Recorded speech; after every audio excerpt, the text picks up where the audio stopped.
নমস্কার, আমি শ্রী সুব্রত ভারতী। তো এই যে স্প্রিংগুলি দেখতে পাচ্ছেন, এটা কিন্তু বাস্তুর একটা বিরাট বড় রেমেডি। তো এই রেমেডিটা কখন কিভাবে আমরা ইউজ করতে পারি, এই দেখেন এখানে একটা স্প্রিং আছে এরকম টাইপের, এইখানে একটা স্প্রিং আছে এরকম টাইপের। তো তার আগে একটা বেসিক কনসেপ্ট বলে নেই যে এই স্প্রিংগুলি কেন কিভাবে ইউজ হয়। তো আপনাদের কারো বাড়িতে যদি সিঁড়িটা অ্যান্টি ক্লকওয়াইজ হয়ে যায়, অর্থাৎ ডান দিকের টার্ন নেওয়ার জায়গায় যদি বাঁ দিকে টার্ন নিয়ে নেয় সিঁড়িটা, তখন দেখা যায় যে একটা বিরাট বড় বাস্তুদোষ। অনেকেই চিন্তিত থাকেন এই বাস্তুদোষ থেকে আপনারা কিভাবে বের হবেন। তো এই বাস্তুদোষের কারণবশত যেটা হয়, সবচেয়ে আগে সেটা আগে বলি। এই বাস্তুদোষের কারণবশত যেটা হয় সেটা হলো বাড়ির সন্তানের উপরে ভীষণভাবে নেগেটিভ এফেক্ট আসে, এবং এই বাস্তুদোষের কারণবশত ফ্যামিলিগত অশান্তি বা ফ্যামিলিগত ডিস্টারবেন্স এবং বড় ধরনের কোনো ইকোনমিক লস, এই ধরনের ব্যাপারগুলি শো করে।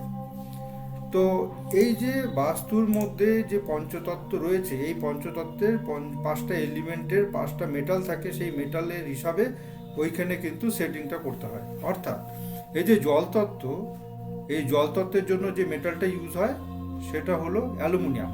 অর্থাৎ আমি যদি কোনো কারণবশত আমার সিঁড়িটা জলতত্ত্বের জোনে গিয়ে পড়ে এবং সেই সিঁড়িটা যদি রং ডাইরেকশনের দিকে টার্ন নেয়, তখন তার নেগেটিভ এনার্জিকে রিমুভ করার জন্য আমরা এই স্প্রিংটা ইউজ করব।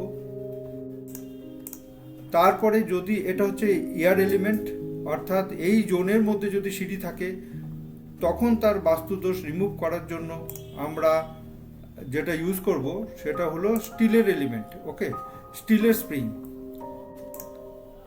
তারপরে চলে আসবে অগ্নিতত্ত্ব। অগ্নিতত্ত্বের এই নেগেটিভিটিকে দূর করার জন্য আমরা যেটা ইউজ করব সেটা হচ্ছে কপার স্প্রিং, এই যে কপার স্প্রিং, ওকে। তারপরে চলে আসবে পৃথ্বীতত্ত্ব।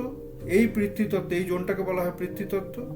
এই পৃথ্বীতত্ত্বের নেগেটিভিটি দূর করার জন্য আমরা চলে আসবো ব্রাশ স্প্রিংটা ইউজ করব, কারণ এর এলিমেন্ট যে মেটাল, এলিমেন্টারি যে মেটাল, সেটা হচ্ছে ব্রাশ।